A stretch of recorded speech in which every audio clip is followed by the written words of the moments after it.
Welcome to the shadows. Old stories line the shelves of our dusty archives. Stories of dreams, mystery, horror. We would like to bring one of our early radio tales back to life during this half hour. Let's see. It says on this shelf, nightmares. They don't usually turn out the way we'd like, particularly after a late-night supper of lobster salad. Here's how Lord Dunsany tells what could happen after such a meal. In a dream.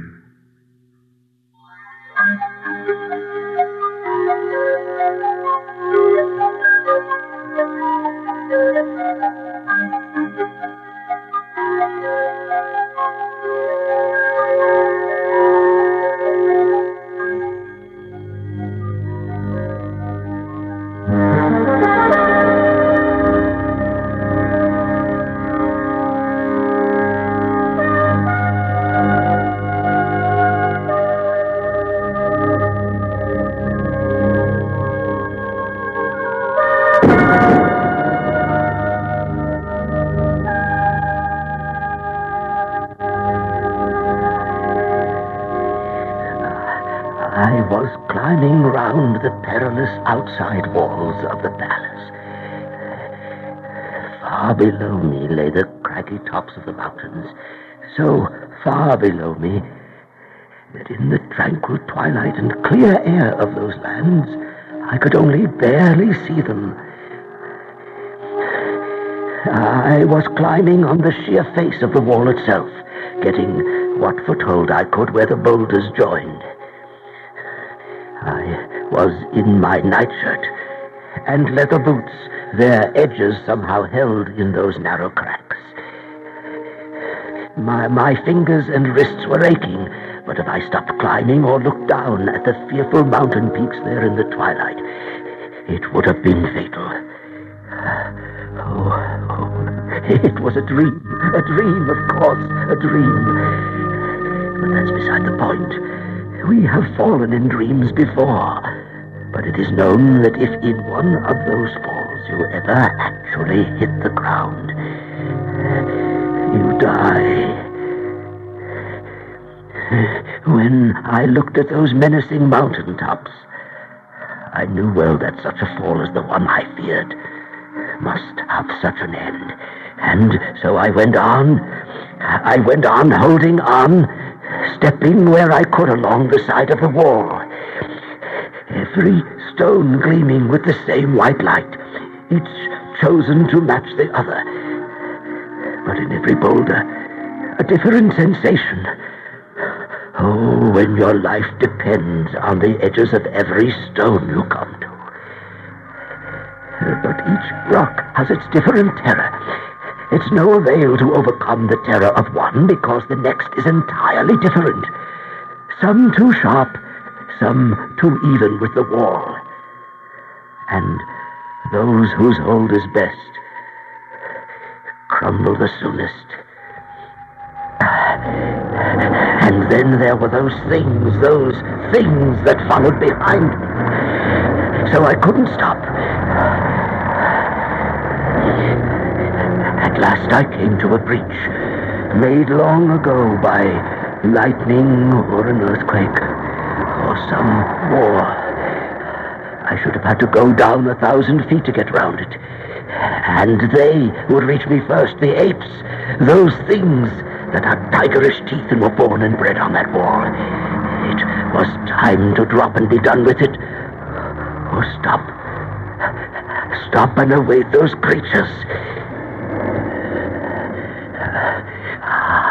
Then it was that I remembered a pin thrown carelessly down out of an evening tie in that other world.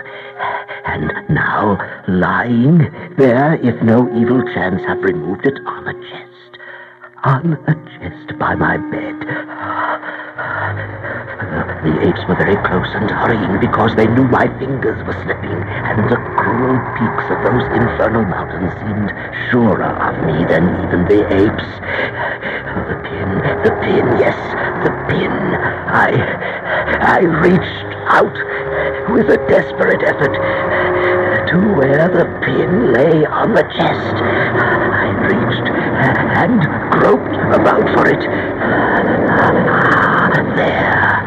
There, I found it. I clutched it.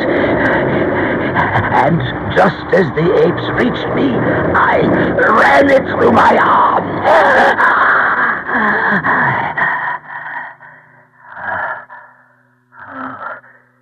Saved.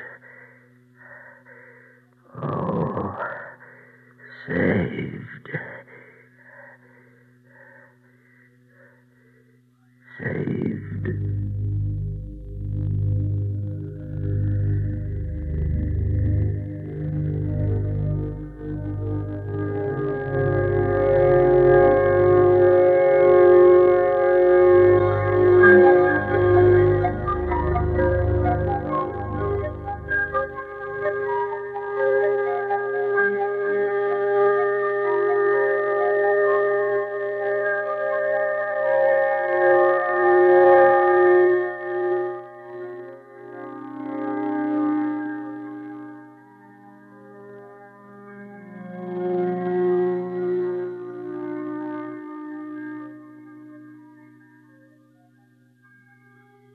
Yes, it's always wise to keep something handy beside the bed if you eat late at night.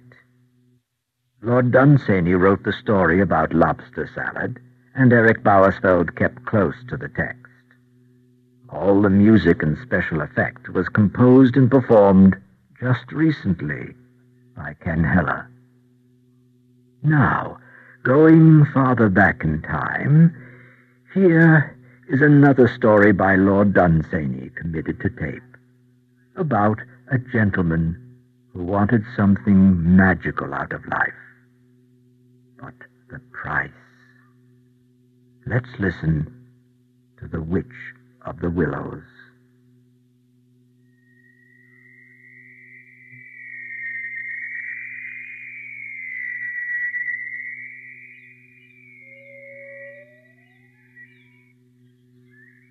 I wandered about the country, always alone, not caring really where I went. One day I came to the Willow Wood, a haunted sort of place, marsh floating all through it, ideal for a lonely and aimless man.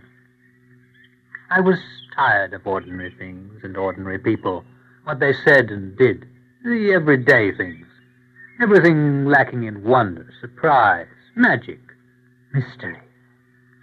And there was a mystery in the woods.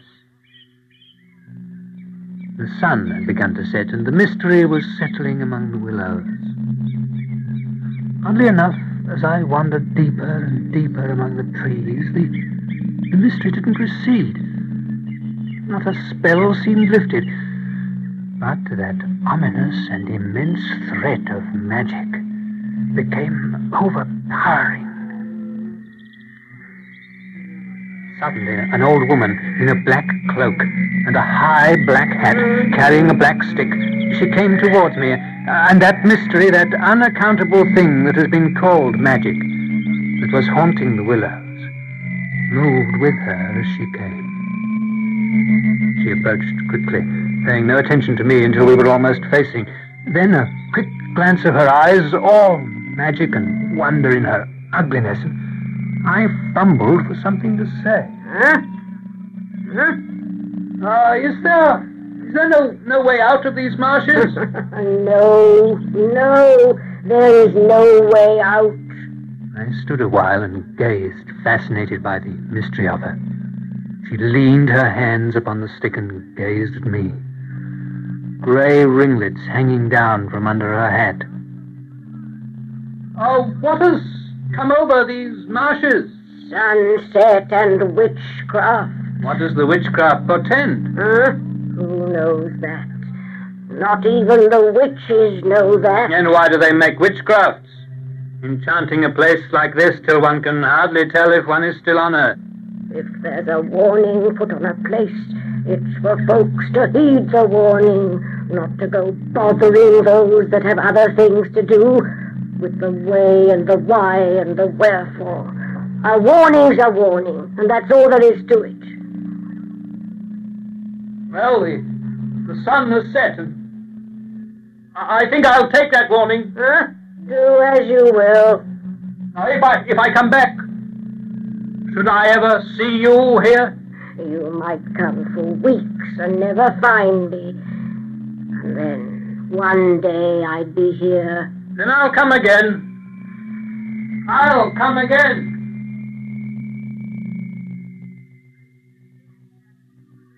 I stayed at a little inn called Wold's End, a mile or so from the marshes. And that evening I returned barely in time for dinner. Oh, but I do think that I couldn't put the mood of my strange adventure out of mind. And in contrast, the company, the whole interior of Wold's End was a dreary replica of life in general. Wholesome food, kindly people, the expected, the safe.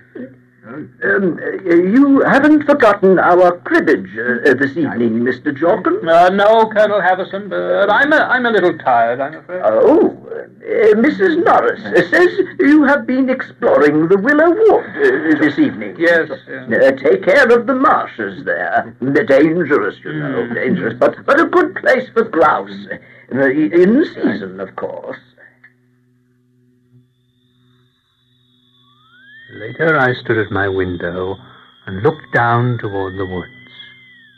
The moon lit the hillside, and below it I could see the trees. Black, darker than the night. The mystery is still there. But when I walked down next morning, it was gone. It was gone when I went back at sunset. Day after day I went, and still she did not come. I haunted the place till all the water hens knew me and the rooks. Then, one afternoon, 2 weeks later, no sooner had I entered the solitude of the willows than the transformation began. The shadows between the trees became heavy with portents or omens. The stillness full of whispers. The mystery gathered about me. And in the midst of it, she walked with her black stick, the mystery coming with her. She nodded as she approached with what may have been a smile at the end of her lips. Willow Witch, as you see, I have come back. You told me there was no way out of the marshes. Nor is there. You come back and back to them. That's true. They have a hold upon me already, and it's not the marshes or the willows. When you're not here, they are nothing more than the time of day can make of any place. It's for the magic in you that I return. The magic in me. And your weariness of the things of every day, pushed and pulled, back and back. Where do you live? Out of sight, out of hearing of the folks of every day. Where? Merlin's Wood. Merlin's Wood, by this path. Wait, can I come with you? If you can follow. I can if you wait. The light is too dim to see the path. You have to keep up. But you disappear. When I try to look, you're gone. Wait. Plunge, Mr. Jorkins. Oh. Plunge, or you'll never make it. Wait. Wait. Wait. But she was gone. But that wasn't the first time we had trouble with the natives in that area. No. Sometime earlier that year. Here, I wanted you to try some of this port. Yes, the natives, during the cholera epidemic. It was unendurable. During my, what? I said it was it curable? Well, with the right treatment. Yes, it was during the cholera epidemic. It was some time. Then I did something absurd, but I couldn't help it. The decanter of port, Colonel Haverson's prize port, was sitting on the end table beside me. I'd been fingering the cut glass neck. The fireplace, several yards across the room, the large stone fireplace. Suddenly, quite unaccountably, I picked up the decanter and flung it against the stone. Oh, I say, Jorkins. Jorkins. I plunged out of the house, down the road to the woods, through the marshes. The mystery was everywhere, thicker than the trees, almost suffocating. But I headed as if guided through the woods. A wood remembered from one's earliest years. This strange, almost terrible feeling seemed to come from straight ahead. It was the path itself, straight ahead, until it seemed to veer very slightly to the left. And from this I gathered that I should find the home of the witch. And sure enough, there it was, a cottage in the midst of strangeness and mystery. The cottage was small and roofed with a dark thatch, windows made of round panes, the size and thickness of the ends of bottles. I heard my knock on the door before, or so it seemed. I quite reached it, and instantly it opened, and there she stood, in her cloak. Magic seemed to pour out around her. Well? I have come. Yes. And do you come in? Do you enter a witch's cottage? Yes. Well, the door is open, Mr. Jorkins. I entered. And a swell of dark, terrible power seemed to leap at me. Then shortly the magic subsided. It withdrew to the corners and walls of the little room. The fireplace emerged, a glowing, blood-red flame within it. A large black cat lying before it, and the witch bent over, sweeping something. The decanter. Colonel Haverson's decanter. There's been an accident, but maybe it will be mended by and by. The room was difficult to see clearly. A few things stood out, a stove, a table, several chairs, all strangely carved and inset. Will you have some tea? Yes. Cowslip, briar rose, or daffodil? Cowslip. It was a strange brewing.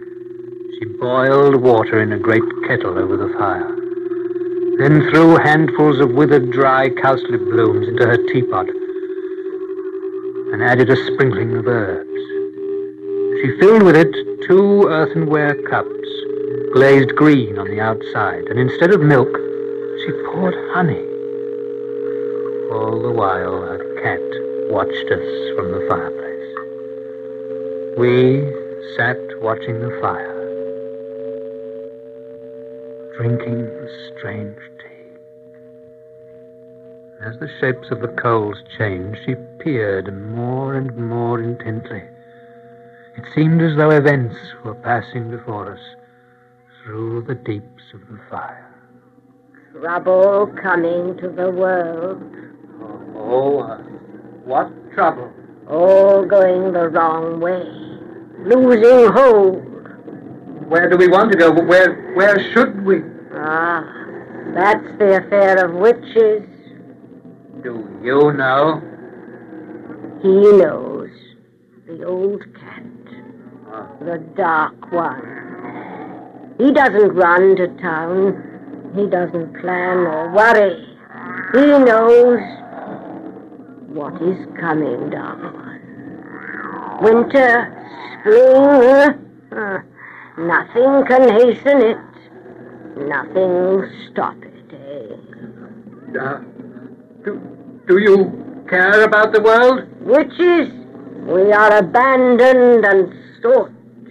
abandoned and sought. Withdraw and whisper. Withdraw and whisper. What do you whisper? What do you say? Oh, we provide. What? What you've come for. What? Not to know about the world. Is that what you provide? That's what you seek, Mr. Jorkins.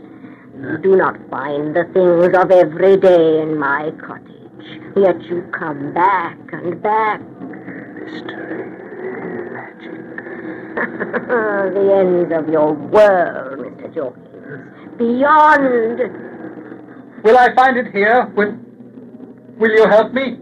Help you? Show me. Will you? Are you afraid, Mr. Jorkins? Is it dangerous? Surrounding the house, deadly power. It could crush you to the size of a pebble. Look, Mr. Jorkins. A handful of pebbles. You.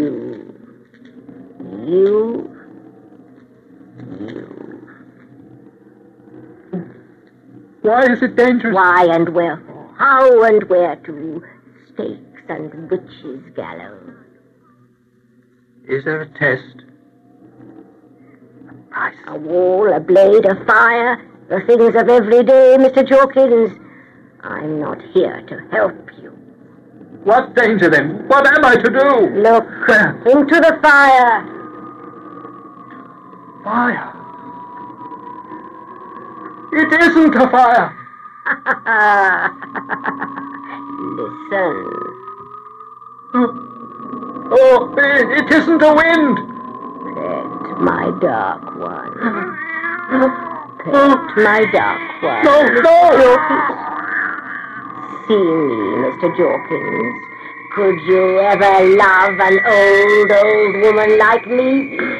Could you ever love an old woman like me, Mr. Jorkins? That is the test. Could you ever love an old woman like me? An enchanted witch. I can break the spell by saying yes. Then all will be well. You'll emerge far lovelier than any creature. Or a spider, or a goat, or a death thing twice as ugly. The look in your eyes, Mr. Jorkins. Seeking magic and mystery on your own terms. Tests and prices, sleight of hand. Do you think no claim is to be made upon you? There, look. There's the abyss. There the flame. Here the emptiness. The ugly. Could you ever love an old woman like me? No, stay away from me! You're hideous! Hideous! Then, at the very words, there came a look in her eyes like flaming stars in the night. The cat appeared to increase in size to an enormous horror. The room became darker. There was nothing I could say to explain my refusal, except that all the magic and mystery that had first intrigued me was now horrifying and deadly. It was a wave that seemed to threaten all, a wave that began to fade away without breaking.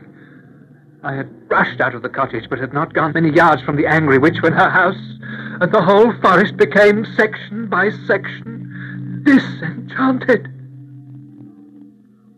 When I last saw her, she was standing there in her open door looking after me. Something of mystery still surrounding her. I couldn't distinguish whether her look was of rage or of sorrow.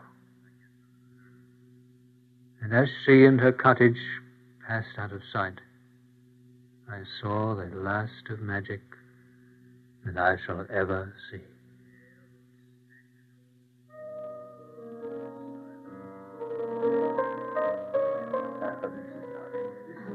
Soon again I was back at Wall's End. Yes, the last of it. I searched again and again, but I never found the cottage. The witch never came back again to the Willow Wood. I finger Colonel Haverson's decanter of fine port. not the least scar on it. For years after that, whenever twilight or sunset gave a queer look to a field or a distant hill, whenever anything strange seemed haunting birches or willows, I would set out at once, however far the walk, and in any weather or hour, to see if the magic that I have known had ever come back. No, it never came back. It never came back. But would Mr. Jorkins have been happy ever after in the woods with the Witch of the Willows? Lord Dunsany doesn't speculate farther than the story goes. You heard Bernard Mays as Mr. Jorkins and Pat Franklin as the witch. The story was adapted and produced a long time ago by Eric Bowersfeld, with technical production by John Whiting. Special production for this series was by Jim McKee. Well, that's all for now. Come and visit our archives again for another tale from the shadows. Real soon.